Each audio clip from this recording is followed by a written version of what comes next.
Nah, begitu juga Al-Quran. Al-Quran itu kayak Indonesia, bentangannya sangat luas, dari ujung ke ujung, banyak banget.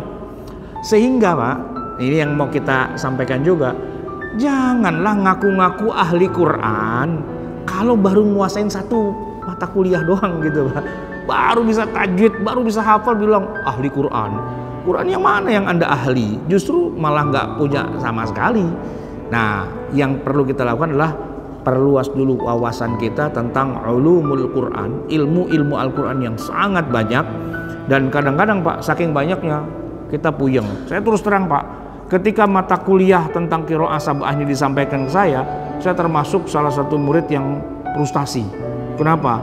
Aduh, Allah nurunin Quran istimewa banget, saking gedenya tuh, nggak semuanya bisa kita pahamin isinya. Nah, qiraat sab'ah itu adalah salah satu cabang ilmu Al-Quran yang kita memang terus terang saja nggak pernah belajar itu sejak kecil.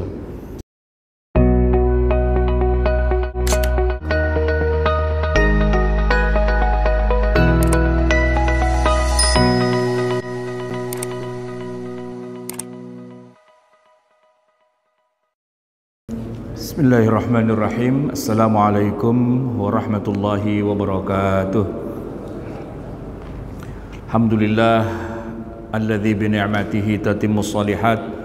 Allahumma shalli wa sallim wa barik ala sayyidina Muhammad wa ala alihi wa sahbihi ajma'in. Amma ba'du.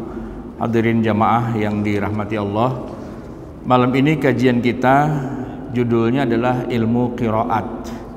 Dan sebenarnya masih merupakan sambungan dari kajian kita pada pertemuan sebelumnya, yaitu yang kita sebut dengan sab'atu ahruf. Ilmu qiraat ini sering juga orang menyebutnya dengan istilah qiraah sab'ah, dengan mengucapkan kata sab'ah. Tapi sebenarnya yang lebih tepat bukan qiraah sab'ah. Karena apa? Yang pertama, bahwa kata sab'ah itu tidak sama dengan sab'atu ahruf. Nah, ini poin yang penting jamaah sekalian. Jadi kalau di dalam hadisnya, sebagaimana sudah kita bahas sebelumnya, memang Nabi sendiri yang menyebut istilah sab'atu ahrufin, 7 huruf. Tetapi kita sudah bahas pada pertemuan sebelumnya bahwa yang dimaksud dengan 7 huruf itu bukan huruf hijaiyah, alif, ba, ta, sa, jim, ha, kho, begitu bukan. Tapi 7 wajah, 7 cara membacakannya. Tapi juga kita tahu juga bahwa kata 7 itu sendiri ternyata maksudnya bukan 7 buah. Tapi maksudnya adalah ada banyak cara dalam membaca Al-Quran. Nah, cuman diistilahkan dalam hadis itu sab'atu ahruf. Kalau mau kita terjemahkan secara bebas, dengan banyak ragam bacaan. Tentu saja banyak di sini bukan berarti kreativitas masing-masing, bukan. Tapi karena memang malaikat Jibril alaihi salam membawa pesan dari Allah, menurunkan ayat yang sama, surat yang sama, dengan cara baca yang berbeda-beda. Nah jamaah sekalian, kajian ilmu qiraat kita malam hari ini yang ada di dalam buku saya ini, halamannya 335. Ini cukup panjang pembahasannya, tapi intinya kita akan masuk dari sejarahnya dulu ya, yaitu yang ada pada halaman 345. Jadi kita langsung ke halaman 345. Pada masa tabi'in dan pengikutnya, karena masa Nabi dan masa sahabat itu sudah berulang kali kita bahas ya. Sekarang kita ngomongin tentang ilmu qiraah di masa tabi'in dan juga tabi'ut tabi'in. Nomor 2 itu Pak, halaman 345, masa tabi'in dan pengikutnya.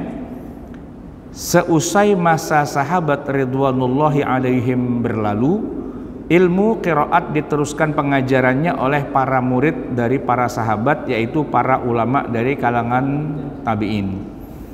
Bagian A, para guru qiraat dari kalangan tabi'in. Mereka tinggal terpisah di berbagai negeri yang berbeda, ada yang di Madinah, Makkah, Kufah, Basrah, Syam. Ini sebagaimana diaspora para sahabat Nabi. Begitu Nabi wafat, mereka mencar ke berbagai negara itu.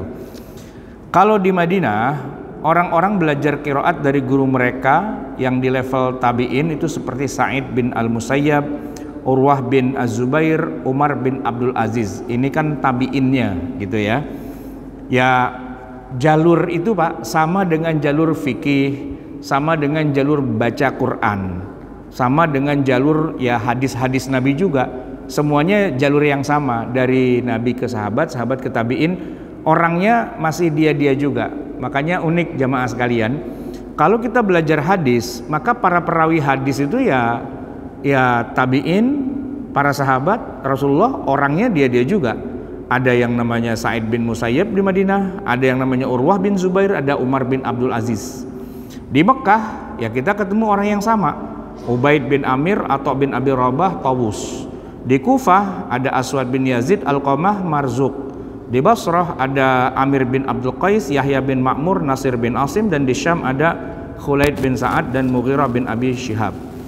Jadi itu adalah jalur transmisi yang transmisi semua hal, baik itu Al-Quran ya, Al-Quran itu bisa kita sebut bacaannya, tajwidnya, tafsirnya.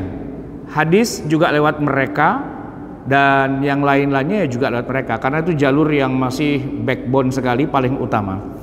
Nah, satu hal yang patut kita catat bahwa pada saat itu para tabi'in yang mengajarkan ilmu qiraat adalah para tabi'in yang mengajarkan ilmu tafsir, bahkan semua ilmu keislaman.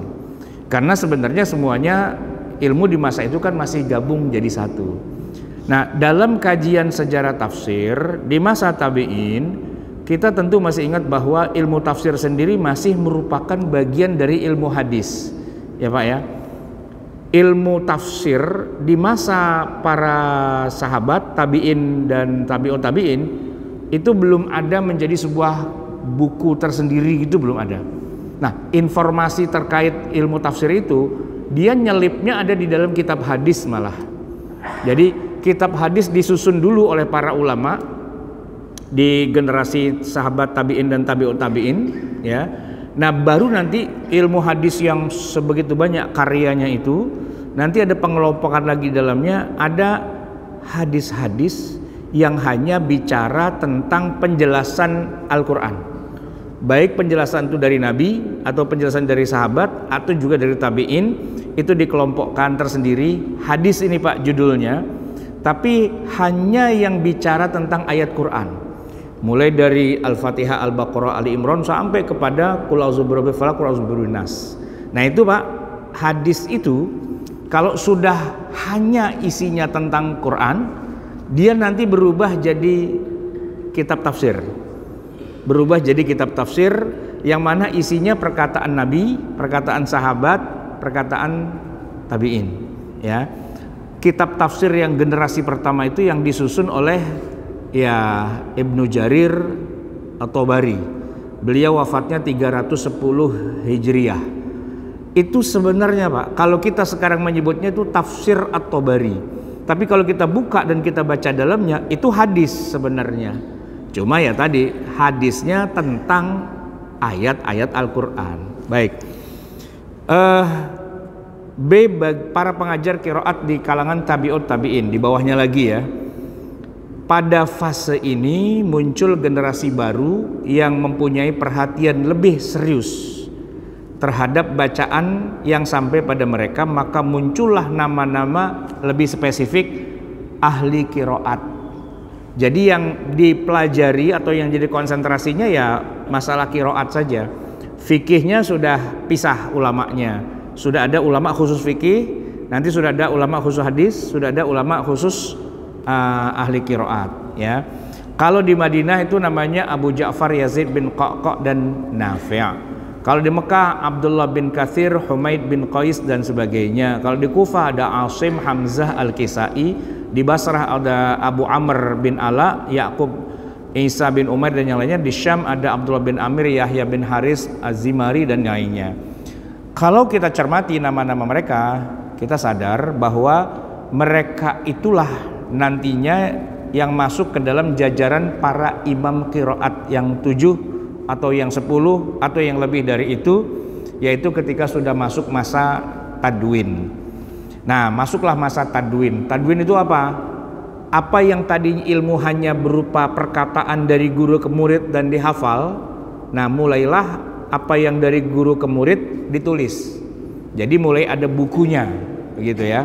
Masa tadwin, masa penulisan buku. Kalau Al-Quran Pak, dari masa Rasulullah sudah ada teksnya, mushaf Al-Quran. Tapi kalau hadis, enggak. Rasulullah wafat, tidak ada satupun hadis yang ditulis. Baru nanti di masa-masa berikutnya. Begitu juga tafsir, begitu juga ilmu tentang qiraat, ya, baru ditulis di masa tabi'in. Nah, baik, nomor 3 masa tadwin. Masa ini disebut dengan masa tadwin, yang berarti sudah masuk masa di mana ilmu qiraat sudah mulai dituliskan dalam sebuah buku. Sedangkan di masa-masa sebelumnya ilmu itu hanya disampaikan secara lisan dan hafalan, riwayat-riwayat para ulama. Nah, yang banyak disebut-sebut menuliskan ilmu qiraat di masa-masa awal antara lain Yahya bin Ya'mur, kemudian Abdullah bin Amir, kemudian Aban bin Taghlib, Muqatil bin Sulaiman, Abu Amr bin Al-Ala Al-Basri, Hamzah bin Habib Az-Zayyad, dan seterusnya panjang itu Pak. Hanya saja apa yang mereka tulis itu Pak, aslinya, teksnya itu, bukunya itu nggak ada yang sampai kepada kita, hilang, dan nggak ketentuan rimbanya ada di mana. Karena yang kemudian setelah itu adalah yang sudah disalin, dan salinannya sudah dilengkapi dengan berbagai macam tambahan yang sekiranya akan memudahkan. Karena kalau generasi awal itu menulis Pak, ceker bebek tulisannya, dan kita nggak paham juga gitu ya, karena berupa catatan-catatan kayak gini Pak, ini orang ngaji nih, terus dia bawa kertas lembar sama pulpen, apa yang bisa dia tangkap, dia tulis gitu kan. Tapi catatan ini Pak, kalau dibaca orang lain nggak paham. Kenapa? Tuh catatan dia pribadi. Nah, ini catatan-catatan paling awal ya, yang belum bisa dibaca dengan mudah oleh kita yang orang awam secara umum. Tapi bisa dibaca dengan baik dan benar oleh muridnya langsung. Nah, nanti baru muridnya langsung itulah yang menyusun ulang kitab gurunya yang tadinya cuman ya katakanlah secari kertas gitu doang, ditulis lagi lebih lengkap dan sebagainya, diperbaharui, ya, diberikan judul, diberikan poin-poin dan sebagainya. Baik. Sebagian mengatakan bahwa Abu Ubaidlah sebenarnya orang yang pertama kali menulis ilmu qiraat. Dia telah menghimpun bacaan 25 imam termasuk imam 7 yang terkenal itu. Jadi ada banyak ya. Nah, sekarang kita masuk bagian A, pembakuan qiraat sab'ah. Penulisan ilmu qiraat pada abad pertama, kedua, dan ketiga lebih cenderung pada penghimpunan riwayat dalam qiraat yang sampai kepada mereka tanpa melihat kualitas periwayatan yang ada. Terlebih pada kitab qiraat yang menghimpun banyak imam dan riwayat. Ya, ibarat kata Pak, antara hadis sahih dengan hadis dhaif, dengan hadis hasan, dengan hadis palsu belum diklasifikasi. Pokoknya itu semua riwayat, entah itu bisa diterima nggak bisa diterima, pokoknya tulis aja dulu semua. Nah, boleh jadi dalam riwayat yang dihimpun ada riwayat yang tidak masuk dalam kriteria sahih. Dari sini tersebarlah riwayat-riwayat tersebut di tengah masyarakat. Jadi kayak hadis juga, ilmu qiraat itu ada yang riwayatnya sahih, ada yang riwayatnya dhaif, ada yang riwayatnya hasan, maudhu, dan seterusnya, sama. Nah, melihat gejala demikian, seorang ahli qiraat dari Baghdad yang bernama Ibnu Mujahid Ahmad bin Musa bin Al-Abbas Al-Baghdadi, wafat 324 Hijriah, berinisiatif untuk menghimpun qiraat yang mewakili setiap negeri Islam, yang betul-betul merepresentasikan qiraat yang mutawatir. Agak sedikit berbeda dengan Bukhari, Bapak Ibu jemaah sekalian. Begini, kalau Bukhari ya, dia tidak membuat sampling. Pokoknya dia berkeliling seluruh dunia Islam, dan apapun hadis itu yang dari Nabi ya, dia periksa.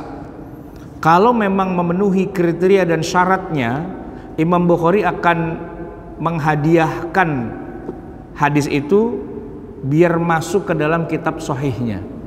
Kalau memenuhi kriteria. Tapi kalau nggak memenuhi kriteria, ya tidak dimasukkan dalam kitab sahihnya. Nah, Sahih Bukhari itu bukan sampling. Dia melakukan penelitian kepada semua hadis. Ada yang menyebutkan 50.000 hadis. Itu dilakukan penelitian satu persatu. Hasilnya ada sekitar 2.000 yang memenuhi kriteria. Walaupun karena cuma sedikit Pak, cuma 2.000, Bukhari cara menuliskan hadisnya unik. Hadis yang sudah dia nyatakan lulus dalam kitab Sahih Bukharinya, karena beliau bikin sebuah bab ya, bikin pasal, bab dan sebagainya.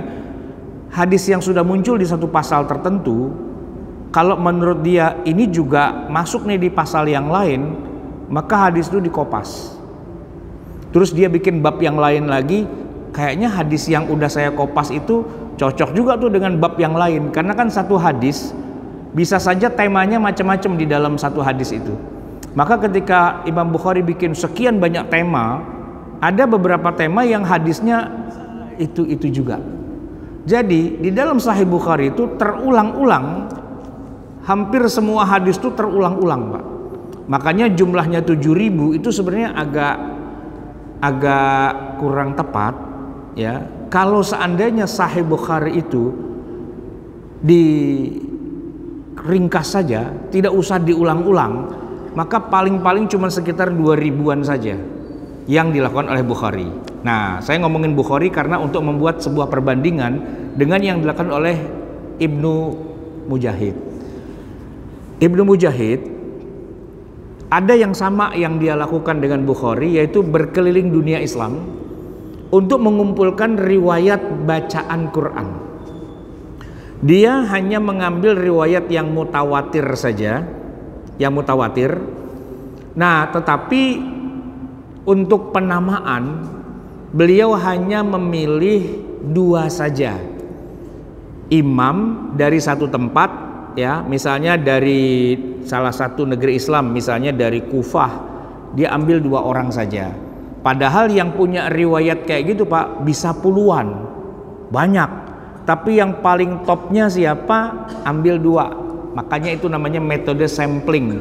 Diambil 2 saja. 2 dari 7. Nah, kenapa 7? Ya karena kira-kira begini Pak. Yang mewakili dunia Islam, pusat peradabannya saat itu kira-kira ada 7 titik gitu Pak. Makanya kalau udah kesebut 7 titik itu berarti itu kira-kira mewakililah seluruh umat Islam yang ada, dan masing-masing titik itu dibikin sampling 2. Jadi ada 14. Kalau dibilang 7 kenapa? Ini nggak ada hubungannya dengan istilah yang ada dalam hadis yang disebut sab'atu ahruf. Tidak ada hubungannya. Kenapa nggak ada? Karena sab'atu ahruf artinya bukan 7 huruf. Artinya banyak qiraah menyebutnya 7 huruf ya. Nah, sedangkan yang dilakukan oleh Ibnu Mujahid, beliau memang sengaja bikin sampling dari dunia Islam 7 kota paling maju. Kenapa 7 ya? Alasannya pribadi aja. Karena kira-kira ada 7 lah pusat peradaban Islam yang ada di masa itu. Kalau yang lain misalnya kota itu nggak terlalu banyak penduduknya atau tidak terlalu mewakili umat Islam gitu ya, nggak dipakai. Ya, jadi beliau memilih 7 titik di dunia ini yang menjadi pusat peradaban Islam. Dari masing-masing titik beliau mengambil sampling 2 imam qiraat. Nah, saya balikin lagi Pak. Melihat gejala demikian, seorang ahli qiraat dari Baghdad yang bernama siapa tadi? Ibnu Mujahid. Ya, kita nyebutnya Ibnu Mujahid, panjangnya itu Ahmad bin Musa bin Al-Abbas Al-Baghdadi, berinisiatif untuk menghimpun qiraat yang mewakili setiap negeri Islam yang betul-betul merepresentasikan qiraat yang mutawatir, sehingga masyarakat bisa lega dan tenang dalam membaca Al-Quran karena apa yang tertera pada kitab betul-betul qiraat yang disepakati kesahihannya oleh qiraat pada masa itu. Sebagai contoh, bacaan Ibnu Katsir adalah bacaan para ulama yang disepakati oleh penduduk Mekah saat itu. Di Syam yang paling masyhur adalah bacaan Ibnu Amir, dan begitulah seterusnya di masing-masing kota. Nah, itu ada yang paling topnya lah begitu. Baik, Ibnu Mujahid, kita ngomongin Ibnu Mujahidnya ini. Gara-gara dialah terkenal istilah qiraah sab'ah. Gara-gara dia. Walaupun sebenarnya itu tidak ada hubungannya dengan sab'atu ahruf, ya. Kita baca, Ibnu Mujahid wafat 324 Hijriah. Lalu bagaimana ceritanya istilah 7 huruf itu bisa berubah menjadi 7 macam qiraat yang kita kenal? Sebenarnya keduanya sama sekali tidak ada hubungan apapun. Sebab bilangan 7 huruf dari Nabi, sab'atu ahruf, meski hadisnya sahih, namun ditafsirkan para ulama dengan sekian banyak perbedaan. Nah, sedangkan istilah 7 qiraat, bedakan Pak ya, 7 huruf dengan 7 qiraat itu dua hal yang berbeda. 7 huruf itu hadis Nabi, tapi kalau 7 qiraat, nah itu judul buku Pak. Ya, 7 qiraat adalah istilah baru yang sama sekali berbeda dan baru muncul kemudian di abad keempat Hijriah. Nabi kan di abad pertama, jadi beda antara istilah sab'atu ahruf dengan qiraah sab'ah, 4 abad bedanya. Nah, maka jelas sekali antara 7 huruf dengan 7 qiraat atau qiraat sab'ah sama sekali tidak ada hubungannya. Nah, Ibnu Mujahid melakukan penelitian dan dokumentasi atas perkembangan bacaan Al-Quran, sebuah penelitian yang sangat berharga terkait dengan perkembangan berbagai macam qiraat Al-Quran di tengah umat Islam yang dikenal pada saat itu. Hasil penelitian Ibnu Mujahid kemudian menyimpulkan ditemukan 7 imam qiraat yang berbeda dalam mengajarkan bacaan Quran yang tersebar di dunia Islam. Dan kebetulan mereka juga menjadi representasi pusat-pusat pengajaran ilmu qiraat yang berkembang di dunia Islam saat itu. Nah, para imam qiraat itu dibatasi hanya 7 orang saja, yang paling utama, nanti muridnya masing-masing 2 gitu ya. Itu adalah pertama di negeri Syam ada Imam Ibnu Amir. Yang kedua di Mekah ada Abdullah Ibnu Katsir. Yang ketiga di Kufah ada yang namanya Imam Asim. Yang keempat ada Abu Amr ya di Basrah, kemudian ada Imam Hamzah di Kufah, Imam Nafi' di Madinah, dan Imam Kisai di Kufah.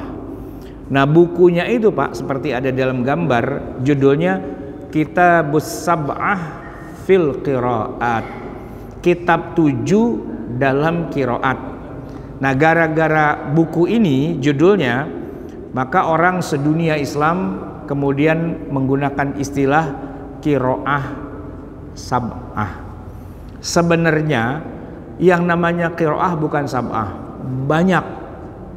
Cuma Ibnu Mujahid hanya memilih 7 saja yang menurut beliau itu representasi dari 7 kota-kota besar di dunia Islam. Makanya nanti jamaah sekalian ada lagi qiraat yang bukan hanya sab'ah tapi asyrah, 10 ya, karena menurut ulama yang lain bukan hanya 7 yang mutawatir, ada juga tambahan 3 lagi sehingga menjadi 10 begitu ya. Nah, nama-nama imamnya di masing-masing kota itu sudah kita sebut. Nah, baru kemudian beliau mengambil 2 orang muridnya, yang pongkolnya 1 ya, Ibnu Amir, Ibnu Katsir, Asim, Abu Amr, Hamzah, Nafi', Kisai. Masing-masing mewakili dunia Islam ya, dari negeri Syam, Mekah, Kufah, Basrah, Madinah, dan Kufah. Nah, Kufah ini kenapa ada banyak ya, ada Kufah ada 3 kali, karena memang Kufah itulah di masa itu yang paling banyak pusat pengajaran ilmu Al-Qurannya. Jadi dibilang 7 sebenarnya nggak 7 juga, karena kalau kita hitung ya, Syam, Mekah, Kufah, Basrah, Madinah kan cuma 5. Tapi kenapa Kufah ada 3? Ya karena banyak banget, kira-kira kayak DKI Jakarta gitu Pak ya. Semua orang tumpleknya di Jakarta ya kan, sehingga orang yang rumahnya di Bogor, di Tangerang, di Bekasi, walaupun bukan DKI Jakarta, ngakunya Jakarta Pak. Rumahnya di Bogor, bilangnya di mana? Di Jakarta gitu ya. Nah Kufah kurang lebih kayak Jakarta begitu Pak. Orang kumpul semua di Kufah, sehingga Kufah harus diwakili oleh beberapa qiraat yang berbeda. Baik. Maka ketika bacaan Al-Quran bersumber dari salah satu dari ketujuh tokoh di atas, para ulama sepakat akhirnya menyebutkannya dengan istilah qiraah, misalnya qiraah Nafi', qiraah Ibnu Katsir, qiraah Asim, qiraah Hamzah, qiraah Al-Kisai, qiraah Abu Amir, dan qiraah Ibnu Amir. Nah, kalau kita nih Pak, ya, kita ini orang Indonesia, Malaysia, Brunei, sekitarannya itu semua, dan bahkan juga hampir kebanyakan umat Islam di seluruh dunia, kalau pakai riwayat yang 7 itu qiraatnya siapa, kita kebanyakan pakai qiraahnya Asim. Ya, Asim itu orang mana? Asim itu orang Kufah. Ya, Asim, ya kan? Nah, nanti baru diambil 2 riwayat. Oke. Ini kita ngomongin Ibnu Mujahid yang hidupnya di abad keempat ya, atau wafatnya di 324 Hijriah, sudah masuk abad keempat. 1 abad kemudian ya, ada ulama besar namanya Abu Amr Ad-Dani. Kita baca nih Pak. Apa yang dilakukan oleh Ibnu Mujahid di masanya kemudian mendapatkan respon positif dari para ulama ahli qiraat sesudahnya. Salah satunya Abu Amr Ad-Dani yang wafat tahun 444 Hijriah. Ya, kira-kira 120 tahun setelah wafatnya Ibnu Mujahid. Nggak ketemu nih orang dua Pak, ya kan? Yang kemudian meneruskan apa yang sudah diawali oleh Ibnu Mujahid dengan menghimpun banyak riwayat sehingga berhulu kepada 7 imam versi Ibnu Mujahid tersebut.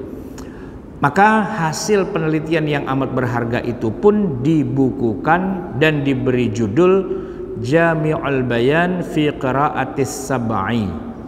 Jami'ul Bayan fil Qira'at As-Sab'. Karya ini disepakati sepanjang sejarah sebagai karya yang paling komprehensif, paling lengkap dalam masalah periwayatan, karena tidak kurang dari 500 riwayat dan tariq yang sampai kepada 7 imam. Imamnya 7, tapi ke bawahnya itu Pak bisa sampai ada 500 riwayat yang berbeda. Nah kemudian Ad-Dani ini meringkasnya dari masing-masing imam itu 2 riwayat saja. Tadi kan 500 Pak, ya kan, bayangin kalau 500 bagi 7 kan seorang banyak banget itu riwayat yang ke bawahnya. Tapi diambil 2 saja yang paling populer. Nah, itu ditulis dalam kitab namanya At-Taisir. Jadi qiraah sab'ah masing-masing itu punya anak buah ya. Dari sekian banyak diambil 2 saja. Jadi tadi yang saya katakan di awal, di kota ini diambil 2 jadi ada 14. Itu di bawahnya dari imamnya. Kalau imamnya disebut dengan qiraah, tadi ya misalnya qiraah Nafi', qiraah Asim, qiraah Hamzah, Ibnu Katsir atau Abu Amir dan sebagainya, maka di bawahnya nanti disebut dengan riwayat, qiraah riwayat begitu. Baik, kita loncat lagi ke abad ke-6, tadi abad ke-5. Jadi 100 tahun gitu ya. Ketemu dengan Al-Imam Asy-Syatibi ya. Apa yang ditulis oleh Ad-Dani ditindaklanjuti oleh Al-Imam Asy-Syatibi, wafatnya 591 Hijriah, dengan cara menazamkan materi kitab At-Taisir ke dalam satu karya masterpiece-nya yang disebut dengan Hirzul Amani wat Tahani. Ini Pak penyakitnya orang Arab nih Pak ya. Itu semua buku itu diubah menjadi puisi yang disebut dengan istilah nazam. Jadi semuanya berubah jadi puisi biar bisa dengan mudah dihafal.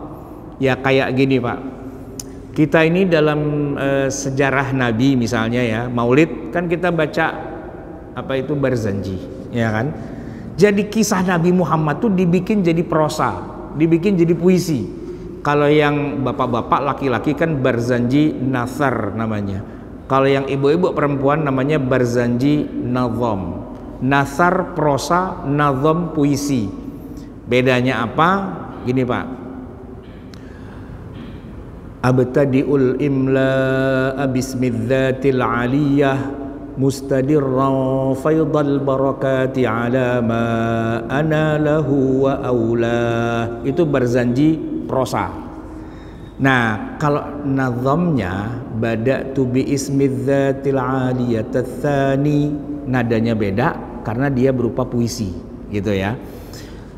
Ilmu akidah juga dinazamkan. Yang kita kenal di madrasah ibtidaiyah zaman saya kecil Pak, Aqidatul Awam. Abda'u bismillahi warrahmani wabirrahimi daimil ihsani, gitu ya. Jadi puisi gitu Pak, ilmu akidah. Nanti dalam ilmu bahasa Arab ada Jurumiyah, ada Imriti, ada Alfiyah Ibnu Malik. Semuanya tuh dinazamkan, termasuk ilmu qiraat. Ya, nazamnya adalah hirzul amani wat tahani. Tapi kita orang Kuningan kayaknya nggak ada Pak yang nguasain ini, kejauhan ilmunya gitu ya. Paling-paling kita belajar tadi, belajar Aqidatul Awam, ya, belajar Barzanji, iya. Tapi kalau hirzul amani kayaknya ilmu tuh agak asing Pak di kita. Kenapa? Ini ilmu tentang qiraah sab'ah ini, ya kan? Jadi rada-rada puyeng. Nggak semua ulama ngerti beginian, Pak, ya kan? Jadi menunjukkan bahwa betapa luasnya ilmu-ilmu keislaman, termasuk salah satunya ilmu qiraat. Kalau di kita yang populer tuh tajwid, Pak. Populer tuh tajwid, ya kan? Izhar, idgham, iqlab, ikhfa gitu. Yang kita ributin itu. Tapi kalau qiraat kayaknya masih agak jarang di kita, ya. Nazam ini yang sangat memukau banyak kalangan, berisi 1171 bait. Nazam ini disambut sangat antusias oleh pakar ilmu qiraat. Tidak kurang dari 50 kitab yang mensyarah atau mengulas kitab ini. Jadi nazamnya Hirzul Amani itu Pak, syarahnya sampai 50 biji gitu. Bisa dikatakan ilmu qiraat sab'ah bisa menyebar ke pelosok negeri karena nazam ini, ya. Perkembangan ilmu qiraat tidak berhenti sampai di sini. Setelah banyak menimba dan mendalami qiraat, ternyata Imam Ibnul Jazari, nah ini udah abad ke-9, tahun 833 beliau wafat, mampu meyakinkan banyak kalangan untuk menerima kehadiran qiraat 10. Ya. Jadi bukan qiraah sab'ah lagi, tapi qiraah asyrah. Ditambah dengan 3 qiraat imam yang lain, yaitu Abu Ja'far Yazid bin Qaqqa, Imam Ya'qub Al-Hadrami, dan Imam Khalaf bin Hisham Al-Bazzar. Nah, Imam Ibnul Jazari menulis beberapa kitab tentang qiraat, antara lain Wajhatul Kitab bin Nazam yang bertajuk Ad-Durrah Al-Mudhi'ah fi Al-Qiraat Al-Mutammimah lil Asyrah. Wah, ini panjang lagi gitu Pak ya. Baik, jadi jamaah sekalian, ilmu qiraat itu tertulis ya, mulai dari zaman Ibnu Mujahid sampai zaman Abu Amr Ad-Dani, sampai Asy-Syatibi, dan terakhir sampai yang ditulis oleh siapa namanya, Ibnul Jazari. 4 itu Pak, founding fathernya, ya kan? Hanya saja begini Pak, ini ilmu kalau buat kita orang awam, masyarakat umum, memang sudah rada kejauhan ya. Yang santri saja itu belum tentu dapat kayak gitu. Hanya pondok-pondok yang mengkhususkan diri pada bacaan Al-Quran saja yang kemudian mendalami atau mengkhususkan diri tentang itu, santrinya pasti bisa. Tapi kebanyakan pesantren di Indonesia umumnya konsentrasinya bukan pada qiraah sab'ah. Kebanyakannya lebih kepada 2, antara fikih dengan tasawuf. Nah, kalau fikih saya kira hampir semua pesantren di Indonesia pasti mulai dari Matan Al-Ghaya wa Taqrib, atau di bawahnya lagi yaitu Safinatun Najah. Nanti naik ke atas sedikit Kifayatul Akhyar. Naik lagi ya katakanlah Fathul Mu'in misalnya. Fikih. Kebanyakannya fikih Pak. Kenapa fikih? Karena itulah yang prakteknya setiap hari kita lakukan. Untuk sholat, untuk puasa, untuk zakat, untuk keseharian begitu. Sedangkan ilmu qiraat, nah ini nggak banyak beredar. Kenapa? Karena sebenarnya cukup satu qiraat saja sudah cukup, nggak perlu banyak-banyak. Jadi kita belajar satu qiraah saja, ya katakanlah qiraah kita tuh dari Hafiz, ya dari Asim, riwayat Hafiz dari qiraatnya Asim, udah itu. Bahkan saking kita tuh nggak mengenal banyak itu, begitu diceritakan bahwa qiraat tuh ada banyak loh, ada 7, ada 10, ada lebih dari itu, kita malah puyeng, banyak amat gitu. Karena yang kita tahu seolah-olah baca Quran tuh ya kayak gitu, itu yang tiap hari kita denger, ya. Baru nanti kita akan merasakan, oh bacaan Quran ternyata nggak cuman itu ya, ada banyak ragamnya. Begitu kita ketemu orang asing, Muslim juga, entah dari Afrika, entah dari mana-mana, bacaannya beda dengan apa yang sudah kita pelajari ketika kita masih kecil di pesantren atau di tempat-tempat ngaji kita. Baik jamaah sekalian, jalur periwayatan dianut oleh Imam Al-Jazari dalam kitab tersebut mengikuti jalur periwayatan Imam Asy-Syatibi, yaitu hanya mengikut sertakan 2 perawi dari setiap imam, 1 thariq dari 1 perawi, kecuali riwayat Idris dari Imam Al-Khallaf Al-Ashir yang punya 2 thariq. Nah, kitab Tahbirut Taisir yang menghimpun seluruh bacaan 10 bacaan imam 10 ya, dengan mengikuti perawi dan thariq dari ada pada nazam Asy-Syatibiyah, yaitu setiap imam diikuti oleh 2 perawi dan setiap perawi diikuti oleh 1 thariq saja, yaitu thariq para perawi Maghribah dari Mesir. Nah, para ulama menyebut qiraah 10 yang ada pada kitab ini sebagai al-qiraah al-asyrah as-sughra. Nah, kemudian nanti ada kitab An-Nashr fi al-Qiraat al-Ashr, ya. Kitab ini mendapatkan apresiasi yang sedemikian tinggi dari banyak kalangan karena kepiawaian Ibnu Jazari dalam mentahqiq bacaan yang ada pada sekitar 40 kitab yang menjadi rujukannya. Jamaah sekalian, saya akan meloncat lagi ke halaman berikutnya. Ini di sini ada tabelnya, Pak. Ya, riwayat. Halaman 352. Jadi ada yang namanya qiraah, ada yang namanya riwayat gitu ya. Kalau yang sebelah yang kiri itu Qalun Warash, itu kan istilahnya riwayat. Nah, kalau kanan itu gurunya Nafi', nah itu yang disebut dengan qiraat. Di sini kan ada 14 tuh Pak, 14 riwayat dari 7 qiraat begitu ya. Mungkin kita kembali ke 351 sebelumnya Pak. D beberapa istilah. Dalam membahas tema ilmu qiraat, kita harus bisa mengenal dan membedakan 4 istilah yang paling sering digunakan dan paling saling terkait. Mengapa harus keempat istilah ini sehingga seringkali tertukar-tukar ya? Gini, pertama ada namanya qiraah, yang kedua riwayat, yang ketiga thariq, dan yang keempat wajah.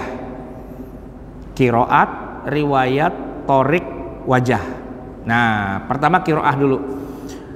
Secara makna bahasa, qiraah atau bisa juga dilafazkan menjadi qiraat gitu ya, itu berarti bacaan. Namun dalam penerapan istilah ini, qiraat adalah bacaan yang disandarkan kepada salah seorang imam qiraat dari sekian banyak imam qiraat. Kedudukan seorang imam qiraat dalam ilmu Quran itu bisa disejajarkan dengan kedudukan imam madhab dalam ilmu fikih. Kalau dalam fikih, imam mazhab itu yang kita kenal sampai hari ini masih ada mazhabnya itu 4. Walaupun sebenarnya mazhab yang mu'tamad itu lebih dari 4, ada 13. Hanya saja dari 13 itu yang sudah hilang ditelan oleh zaman itu lebih banyak. Yang tersisa tinggal 4, yaitu mazhab Hanafi, Maliki, Syafi'i, Hambali. Mazhab yang lain Pak, Ibnu Jarir atau Tabari itu imam mazhab, hilang mazhabnya. Terus di Mesir ada Imam Al-Laits bin Sa'ad, mazhabnya hilang juga. Terus di Mekah ada Sufyan bin Uyainah, hilang juga mazhabnya.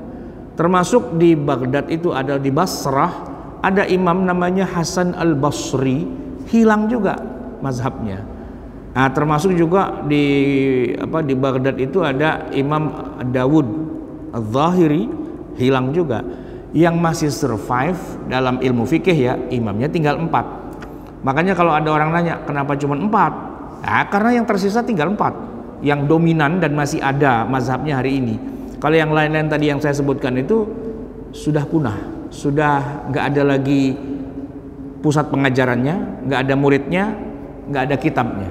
Nah kalau yang 4, pusat pengajarannya ada di masing-masing negara dan masyarakat di negara itu pasti bermazhab itu, di mana-mana ada madrasahnya, kitabnya juga masih ada, pusat-pusat pengajarannya masih ada.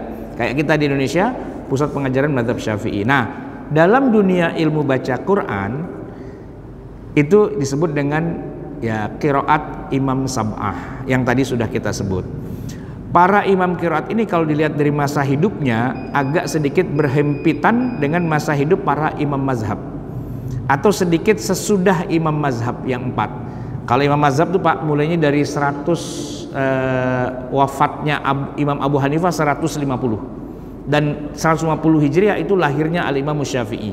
Jadi antara sebelum tahun 100 sampai tahun 200-an sekian itu masa 4 mazhab. Nah imam qiraat kira-kira berbarengan tapi agak mundur lagi sedikit, agak kesinian lagi sedikit. Jumlahnya sebenarnya cukup banyak, namun yang masyhur adalah sebutan Imam 7 karena jumlahnya ada 7 orang.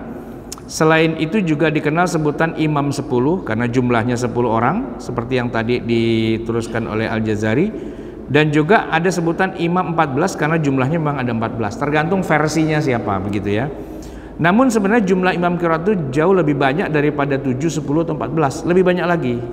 Namun kenapa jumlahnya 7 orang? Sebabnya karena di abad ketiga Hijriah, balik lagi Pak, Ibnu Mujahid menyusun sebuah kitab yang amat legendaris yang tadi judulnya As-Sab'atu fil Qiraat. Gara-gara dia kemudian yang dikenal adalah Imam 7, padahal jumlahnya lebih banyak dari 7. Nah buku inilah yang mula-mula mengoleksi kumpulan qiraat dari 7 ulama yang dianggap paling kuat riwayatnya mewakili 7 pusat peradaban Islam, yaitu Imam, ini balik lagi Pak ya, Imam Nafi' di Madinah, Ibnu Katsir di Mekah, Asim di Kufah, Hamzah di Kufah, Al-Kisai di Kufah, Abu Amr di Basrah, dan Ibnu Amir di Syam.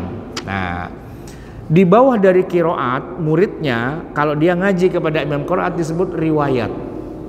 Lalu ada istilah riwayah, mirip dengan qiraat, juga digunakan untuk menyebut bacaan Al-Quran yang merujuk kepada para ulama ahli qiraat, namun bukan kepada 7 orang itu, melainkan level di bawahnya ya. Sebenarnya murid dari 7 imam itu sangat banyak, namun Ibnu Mujahid dalam kitabnya menyebutkan untuk masing-masing imam itu 2 saja, sehingga jumlah mereka jadi 14 orang. Ada Qalun dan Warsh, itu muridnya Nafi'. Ada Al-Bazzi dan Kumbul, itu Ibnu Katsir. Ada Syu'bah dan Hafiz, itu Asim. Kita nih Pak, Hafiz dari Asim. Saudara sepupu kita itu namanya Syu'bah dari Asim juga. Nah kalau kita Hafiz nomor 6 tuh Pak ya, Hafiz dari Asim. Kemudian ada Khalaf dan Khalad itu dari gurunya Hamzah. Kemudian ada Abul Haris dan Hafiz Ad-Duri itu dari gurunya Kisai. Terus ada lagi Ad-Duri yang lain ya, dan As-Susi dari Ibnu Amir, dan ada Hisham dan Zakwan itu dari Ibnu Amir. Jadi ada Abu Amir dan Ibnu Amir. Maka ketika kita menyebutkan satu bacaan maka disebutkan riwayat dan qiraatnya. Misalnya yang umum digunakan umat Islam sedunia dan juga di Indonesia adalah riwayat Al-Quran riwayat Hafiz dari qiraat Asim gitu. Jadi saya masih ingat Pak, rekaman surat Yasin yang dibaca oleh qori Mesir yang selalu diputar setiap hari Jumat. Dulu Pak di masjid-masjid itu kalau hari Jumat pasti diputar Yasin. Kalau di sini kan nggak diputar Pak, dibaca beneran ya kan. Tapi kalau di beberapa masjid tuh itu Yasinnya dari kaset. Bacaannya seragam Pak. Itu qori'nya dari Mesir, Abdul Basit Abdus Somad. Itu yang paling terkenal. Sepupu saya namanya Basit itu dari situ sebenarnya diambilnya gitu. Abdul Basit Abdus Somad. Nah, sebelum kaset itu masuk suaranya dia, dibacakan gini. Surah Yasin. Tilawat Syekh Abdul Basit Abdus Somad biriwayati Hafiz an Asim. Begitu Pak. Kita nggak tahu tuh dulu dengerin apaan sih itu Abdul Basit, Hafiz, Asim, siapa itu? Pokoknya langsung A'udzubillahi minasyaitonirrajim gitu. Tapi sebelum itu ada kayak ngomongnya dulu. Nah, kalau kita buka mushaf kita Pak, sekarang nih itu ada riwayat Hafiz dari Asim. Kalau mushaf yang sekarang cetakan terbaru. Kalau mushaf kita zaman dulu nggak ada tuh Pak. Dari mana itu Hafiz, nggak disebutkan, Asim dari mana, karena yang nulis juga nggak ngerti ceritanya, begitu ya. Di bawahnya lagi ada istilah tariq, ya, yaitu bacaan Al-Quran yang disandarkan pada orang yang mengambil qiraat dari periwayat, ya, akhidh yang berjumlah 7, 10 atau 14. Misalnya tariq Azraq dari Warash, tariq Asfahani dari Warash, atau sebaliknya Warash dari tariq Azraq dan sebagainya. Lalu di bawahnya lagi ada wajah. Istilah yang keempat adalah wajah, yaitu bacaan Al-Quran yang disandarkan kepada seorang pembaca Al-Quran atau qari berdasarkan pilihannya terhadap versi qiraat. Seperti kalimat ya bani, ya bunayyarkam ma'ana, surat Hud ayat 42. Qalun Al-Bazzi dan Khalad membacanya dengan dua wajah, yaitu izhar yang berarti huruf ba-nya dibaca dengan qalqalah, ya bunayyarkab ma'ana, begitu. Nah, lalu ada juga yang diidghamkan. Kita nih Pak di Indonesia pasti bacanya diidghamkan. Guru ngaji kita bilang, bukan irkab ma'ana, bacanya yang benar ya bunayyarkam ma'ana, kan begitu ya. Nah, itu kenapa disalahin ya, karena guru kita pakai pendapat yang kedua, ya. Berarti huruf ba diidghamkan ke dalam mim sehingga suara sukun ba berubah menjadi sukun mim. Ya bunayyarkam ma'ana, gitu ya. Baik jamaah sekalian yang dirahmati Allah, ini sebenarnya agak masih panjang sedikit, tapi intinya adalah bahwa betapa luasnya ilmu baca Quran. Padahal ilmu baca Quran itu adalah bagian kecil dari cabang ilmu-ilmu Al-Quran keseluruhannya. Buku kita ini Pak judulnya Ilmu Al-Quran, jumlahnya sangat banyak, jenisnya sangat beragam, dan salah satunya itu adalah ilmu baca Quran. Dan di dalam ilmu baca Quran terpecah-pecah lagi menjadi ilmu-ilmu yang lain, sehingga ini yang unik Pak, hampir bisa dikatakan tidak ada seorang ulama yang menguasai seluruh cabang ilmu Al-Quran. Kalaupun kita sekarang ini belajar Pak, kita nggak nguasain, cuman tahu oh ada ilmu itu, oh ada ilmu ini, oh ada ilmu itu, ilmu ini, ilmu itu, ilmu ini. Tapi kita nggak menguasai semuanya. Kira-kira kayak begini Pak, kita tinggal di Indonesia, kita tahu Pak ada yang namanya Provinsi Jawa Barat, ibu kotanya Bandung. Kita tahu ada Provinsi Jawa Tengah, ibu kotanya Semarang. Kita tahu ada Provinsi DIY, ya Jogja. Kita tahu ada Provinsi Jawa Timur, ibu kotanya Surabaya. Tahu Pak, ada, gitu kan? Belum tentu kita pernah ke sana juga, apalagi tinggal di sana, belum tentu Pak. Mungkin kalau orang yang kerjaannya sopir truk gitu ya, pernah kemana-mana, sopir bis gitu kan, atau pilot atau apa, mungkin pernah ke sana. Kalau kita Pak cuma sekedar tahu doang. Saya tahu ada Bali, iya. Saya tahu ada Lombok, saya juga tahu ada Labuan Bajo, saya juga tahu ada Papua dan sebagainya. Pernah ke sono? Ya belum sih. Cuman cerita-cerita aja bahwa Indonesia tuh luas, ya. Provinsinya ada banyak, kabupaten kotanya juga ada ratusan gitu ya. Ya kita cuman cerita aja. Cuman begini Pak, kenapa kita ngomongin ini semua? Jangan dikira Indonesia itu cuma Jakarta doang. Sebagaimana orang bule Pak, taunya Indonesia Jakarta doang gitu kan. Bahkan dia nanya, Indonesia sebelah mananya Bali ya? Ya mau kita jitak nih orang bagaimana? Masa Indonesia sebelah mananya Bali? Bali itu bagian dari Indonesia gitu kan. Karena mereka mengira Bali itu bukan Indonesia. Indonesia itu yang ada Monasnya katanya. Kalau Bali ya bukan Indonesia lah, Bali ya Bali katanya gitu kan. Nah ini orang nggak ngerti urusan nih, ya kan? Maka kita akan bilang, woi boleh, ini gua kasih tahu, Indonesia itu luas, 17.000 pulau, kota-kotanya banyak. Bali itu salah satu bagian dari Indonesia yang sangat luas, gitu kan? Kalau bulenya bilang, berarti Anda kenal semua kota itu? Ya enggak sih, enggak kenal semua. Tapi ingat ya, kota-kota itu ada, daerah itu luas, dari Sabang sampai Merauke. Kita Pak ke Sabang aja belum pernah, apalagi ke Merauke belum pernah. Kita mainnya di sini-sini aja. Cuman karena kita sekolah nih Pak, ya kan, guru geografi kita ngasih tahu Indonesia ini bentangannya segini nih, ya kan, dari ujung sono sampai ujung sini dan sebagainya luas. Jadi kan kita tahu. Nah begitu juga Al-Quran. Al-Quran itu kayak Indonesia, bentangannya sangat luas, dari ujung ke ujung banyak banget. Sehingga Pak, ini yang mau kita sampaikan juga, Janganlah ngaku-ngaku ahli Quran kalau baru nguasain satu mata kuliah doang gitu Pak. Baru bisa tajwid, baru bisa hafal bilang ahli Quran. Quran yang mana yang Anda ahli? Justru malah nggak punya sama sekali. Nah, yang perlu kita lakukan adalah perluas dulu wawasan kita tentang ulumul Quran, ilmu-ilmu Al-Quran yang sangat banyak. Dan kadang-kadang Pak, saking banyaknya kita puyeng. Saya terus terang Pak, ketika mata kuliah tentang qiraah sab'ah ini disampaikan ke saya termasuk salah satu murid yang frustasi. Kenapa? Aduh, Allah nurunin Quran istimewa banget, saking gedenya tuh nggak semuanya bisa kita pahamin isinya. Nah, qiraat sab'ah itu adalah salah satu cabang ilmu Al-Quran yang kita memang terus terang saja nggak pernah belajar itu sejak kecil. Banyak para kiai, para ulama, para katakanlah ajengan, tuan guru gitu ya Pak ya, yang nggak tahu juga.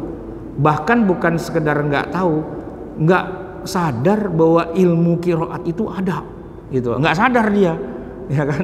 Nah, minimal kayak kita nih Pak, sadar, ada qiraat, ada qiraat sab'ah, ada qiraat asyrah, ada gini. Minimal itu Pak, biar nggak kuper dan nggak merasa dirinya udah paling pinter dan paling menguasai Al-Quran. Lalu kalau ada orang lain bacaannya beda, langsung kita habisin Pak. Nah, itu kan kejadian di zaman Nabi, di zaman Umar ya kan. Umar juga sempat begitu juga Pak. Dia taunya cuma yang dia pelajari dari gurunya, padahal ada begitu banyak ilmu-ilmu yang lain yang dia nggak kuasai. Maka tujuan kita belajar adanya sekian banyak ilmu qiraah untuk memperluas wawasan. Ternyata ada banyak ya ilmu-ilmu Al-Quran itu. Kita baru nguasain satu ilmu, nggak usah takabur, nggak usah sombong, nggak usah jumawa. Ya itulah yang bisa kita pelajari. Kalau ada yang lain menguasainya, syukur-syukur kita mau belajar Pak. Tapi setidak-tidaknya kita memberikan apresiasi yang tinggi. Ternyata orang itu ilmunya lebih banyak dari saya. Kira-kira begitu Pak ya. Ya kayak cabang perguruan bela diri, dibilang silat Pak, nggak cuma satu, mau silat banyak itu. Ya kan, di seluruh Indonesia ada silat. Betawi saja pecah jadi berapa banyak, ada Cimande, ada Cingkring, ada macam-macam gitu kan. Belum nanti yang lain-lainnya. Nah, sesama atlet bela diri nggak usah sombong lah, nggak usah jumawa gitu kan. Ya kalau mau malah belajar aja yang banyak ya, agar kita jadi tambah ilmu, tambah pahala, tambah luas wawasan.